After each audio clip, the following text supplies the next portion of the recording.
Thank you very much. Just as we're talking about anniversaries, there was another very important anniversary last week that I think many of you are aware of, and that was the 50th anniversary of the founding of the OAU. And I think we can celebrate here some of the meaning of the OAU. And as we talk on the things we're talking about, and these are things that can increase the reality of African unity, this network that we're talking about. My theme, Commissioning AfricaConnect, Connecting Research and Education Networks of Sub-Saharan Africa to the European Network GEANT. In fact, this actually is two separate topics, because Commissioning AfricaConnect is something in the future, but Connecting Research and Education Networks to GEANT is something that started happening in 2008 under some of the initiatives of UbuntuNet Alliance in collaboration with Cisco and some other friends. Yeah, so 3 parts to my brief presentation: a little bit of what is UbuntuNet Alliance, and then more detail on the technical parts of the backbone, the EU AfricaConnect project, and then some details: what is the network without the applications? We're networking for something, and that is to bring the applications that will transform our society. So we're networking for applications, and some of these are illustrated by what we're doing in the EU FP7 projects. What is UbuntuNet Alliance? I think most of you probably are aware of the word Ubuntu. It doesn't belong to UbuntuNet Alliance. It's from a Bantu word in Malawi. We talk about Muntu, Untu, Ubuntu. It's to do with humanity. We exist because you exist. We can't do it on our own. It's a together word. And if you think of the first countries that were members of UbuntuNet Alliance, Rwanda, Mozambique, Malawi, Malawi, Kenya, and South Africa. And then the very next batch included Sudan and Zambia. So if you look at all of the colonial and all of the complex history of Africa is tied up in those first members of UbuntuNet Alliance. We have 4 colonial languages or historical languages, and yet this one network is bringing us all together. You see, all these countries, they may have their political differences.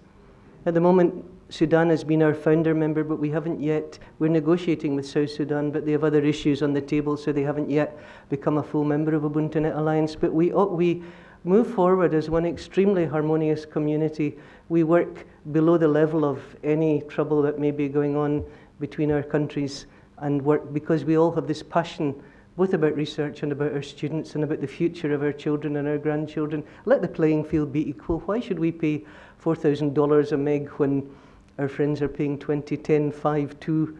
We want this to be really transformational. So I think there's a great deal of idealism among the members of UbuntuNet Alliance, and I think that great feeling of ethics and movement has helped us go. We established in 2006. We're the regional REN, Research and Education Network. We are the regional one for Eastern and Southern Africa.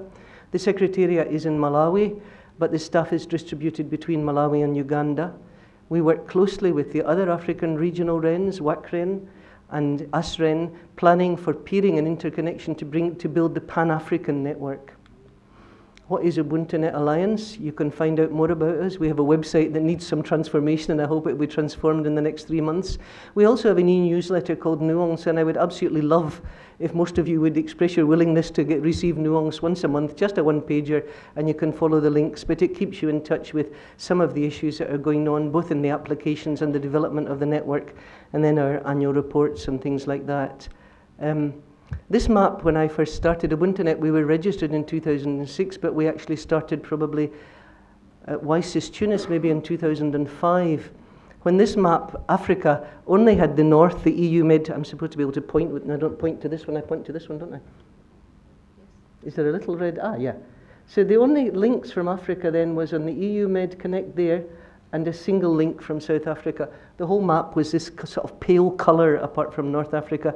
So it's been so exciting to see it develop over the years and the new links coming on, and I'll explain more about what these links mean further on. You see everything going into that point of presence in Dante for the GEANT, for the Pan-European network. That's a very, very important peering point. And we peer at the Dante cage in London, and we also peer at Surfnet in Netherlands. Oh, sorry. No, this one. So what is AfricaConnect about? Now, you know Dante has done so many projects. They've done TAIN, they've done EU MedConnect, they've done Clara. And sometimes in the beginning, it's more linking one country to Europe, one country to Europe, one country to Europe. So the idea we felt within AfricaConnect, within UbuntuNet, was we want to build the regional network. We want to build the cross-border links. We've already dealt with the issue of reaching Europe, but now we want to reach each other so that we go together to Europe. And some other terrestrial networks have just been opened up quite recently, and they're reducing the latency enormously. So when that does happen, there'll be a huge improvement in our communication. The negotiation, as Robert said near the beginning of the meeting, it's been a long process, the negotiation to release the funds, and it's the normal, what I think the normal EU condition is 80% from the EU and 20% from the partner countries.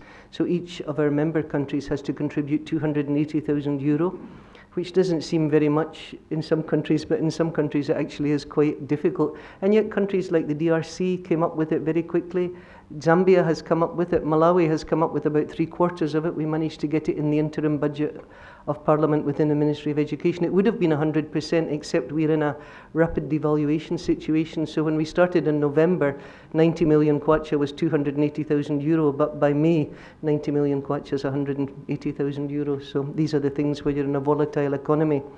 The network AfricaConnect aims to foster the development of cooperative research programs between Europe and Africa, to stimulate research activities within the region and build cooperation with the rest of the world, and support the capacity building of the NREN staff so that they're able to run this sophisticated network. And they will spill out into the industry, but that's fine, because we need a really sharp industry as well. Some people worry about that, and it can be worrying the day your great guy leaves, but nevertheless, it is a positive thing for the country and for the region. So here's two maps. The first one is as we are now, and the second will be as AfricaConnect is implemented. So at the moment, our first link to Europe was from South Africa and also from Kenya. Kenneth, I don't know if any of you know Professor Miole Kashorda and Victor Chalo, who went before him, extremely dynamic, bringing in so many huge projects, incubators to Kenya. Kenya is being transformed already by this network. It's so exciting. The young Kenyans are being able to develop apps to do things already.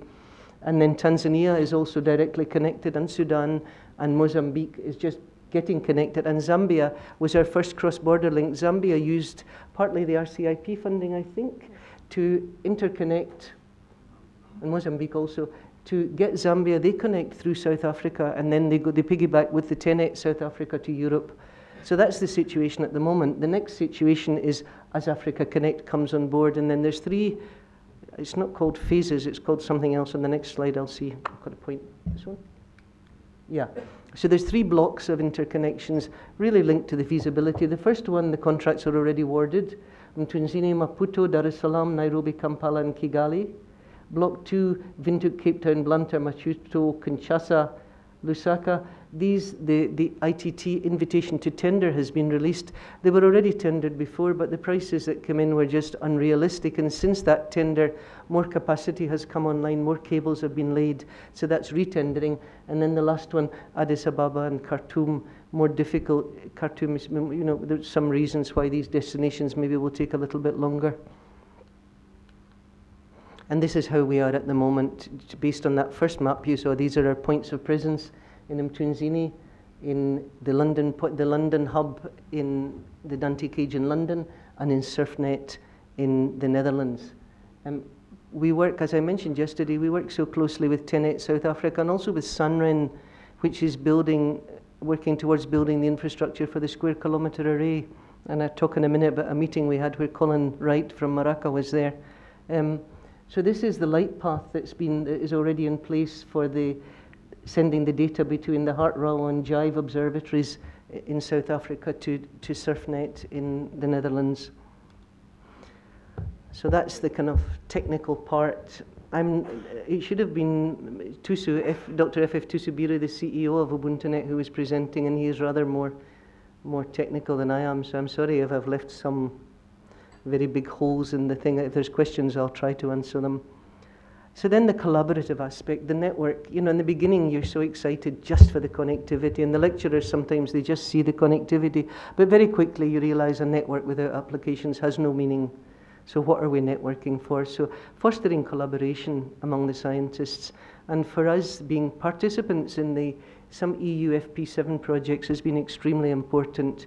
It's given us a kind of exposure and the ability to mix with some really wonderful and prominent people who've worked so kindly with us right across the globe. The chain project, we'd partnered, the global project partners from South America to China to Taiwan, you know, across. And so in these we collaborate with partners, also include REN in EI for Africa and REN in Chain Reds. So these are opportunities for us to come together without having a specific budget to bond. And these projects help to bring the applications that are vital to harvest the new infrastructure. I don't know if you can read this one.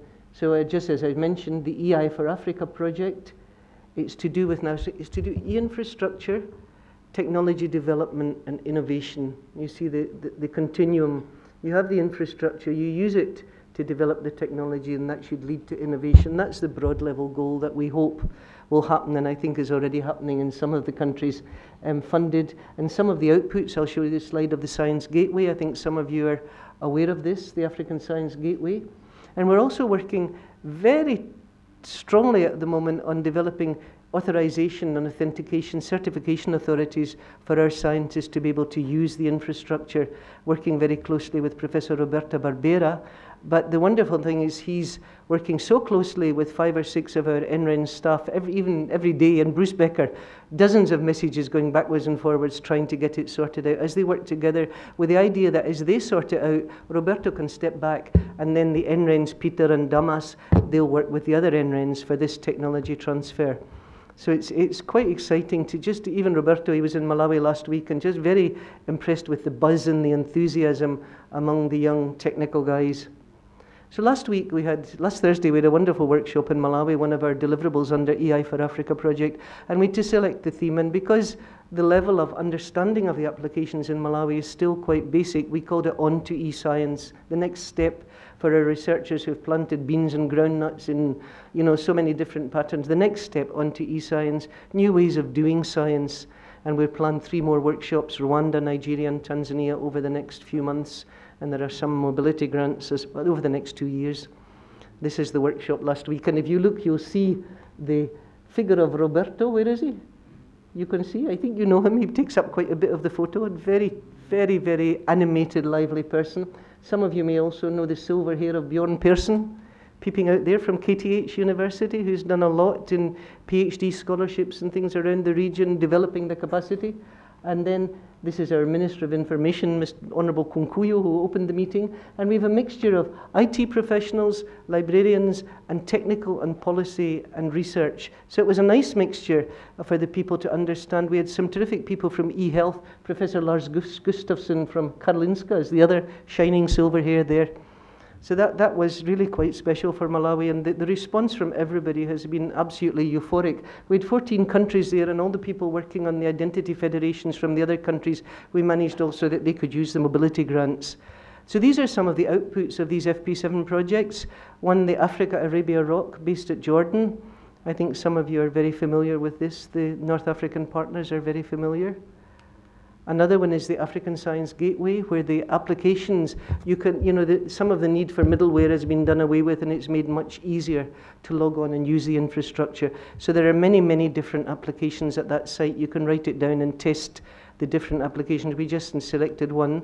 And then the African knowledge, the chain knowledge base, I picked Morocco for this just to show you. You click on Morocco, wrong button. Yeah.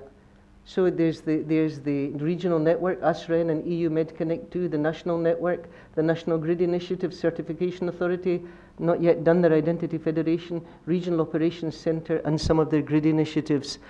What we also were doing last week was making some of the national digital repositories interoperable on a big system with Roberto. So we uploaded 3 of the Malawi digital repositories that have got the correct open OIDR endpoints that they could be globally searchable, and they were put on Roberto's big system, which was quite exciting for the librarians to see.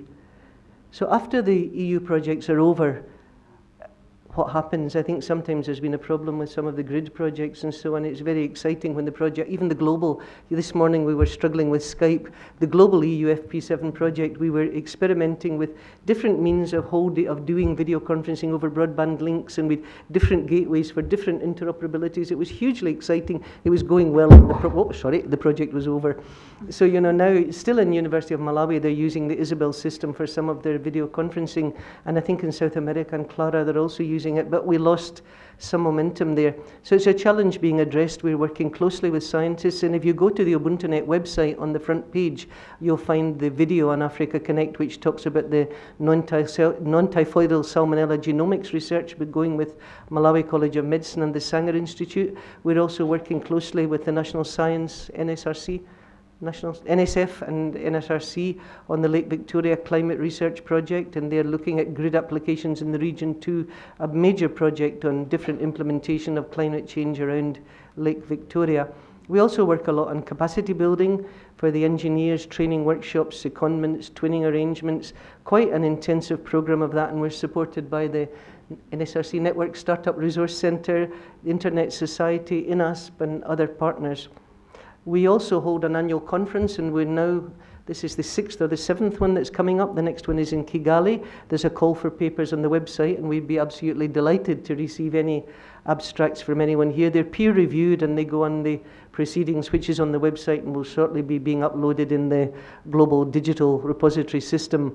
So the theme is transforming education and research. There's a set of sub-themes which are quite broad, and if you felt that your sub-theme wasn't quite there, I'm kind of in charge of it, so I can make a little niche on the sub-themes to fit something that maybe didn't quite fit.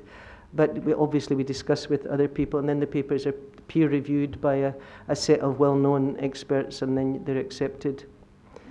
To follow the progress of AfricaConnect, as I said, please give me your cards and sign up for Nuong's. You'll be very happy. It's very brief, and it's really quite a nice little newsletter. And follow us on Twitter at UbuntuNet. Just before I finish, I would like to thank Robert so much for this opportunity. I've been over the 2000 to 2010, I had a few opportunities to be in Tunisia, to be in Cagliari, that big Sardinia, in Morocco, in Gaza, and just looking around the Mediterranean, feeling very moved at this area which back in Bible times was so united. You know, people dashed about to Cyprus, to Malta, over here and there, and even up to the mid-15th, 16th, 17th century, it was nearer. But it seems in the 20th century, the distance has got further. And then maybe even the difference between North Africa and the rest of Africa has got further, and there is no reason. We have one set of problems, one set of children, one future. And this network and the things we're doing today can help to cement us, North Africa to Europe, North Africa to Southern Africa, as we work together to help our future generations deal with the huge challenges they'll be facing in water, electricity, all the challenges we looked at. We hope this network can move that little bit and make things easier and more validated. Thank you very much for this privilege.